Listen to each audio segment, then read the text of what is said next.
tuota kolmospistettä kohti, eli JP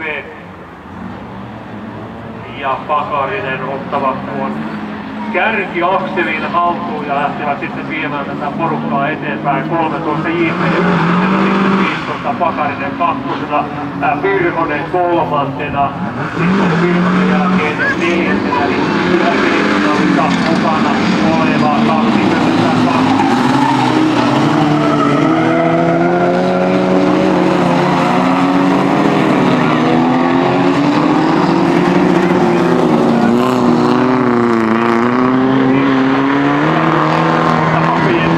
Paketin viimeisellä 2, 4, 6, 8 kuljettajaa, 10, 2 ja aina per finaalipaikka.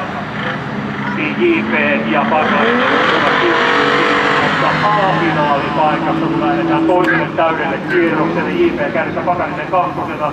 Sitten tuo B-finaali, seuraavat kaksi uskelijaa, eli siellä olisivat tämä numero 5 Virhonen ja 5 2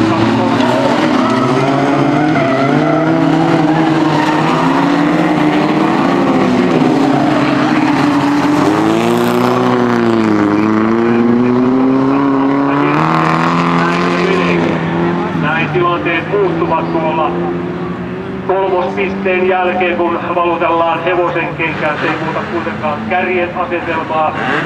JP edelleenkin saa tulla ja tätä kakkosena Pakarinen pitää tuon kakkospaikan tiukasti, vaikka aivan puuskurissa roikkuu Virhonen koko ajan.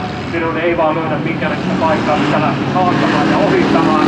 Näin saa JP rauhassa sitten Pakarinen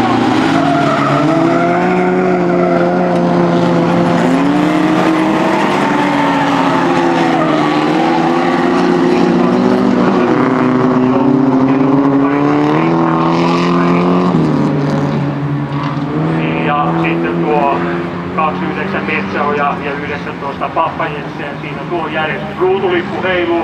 JP voittaa tämän lähdön, menee A-finaaliin. Yhdessä 15 Pakarisen kanssa. B-finaaliin menevät 5 Virhosen kanssa sinne. Tuo 22 Corleone.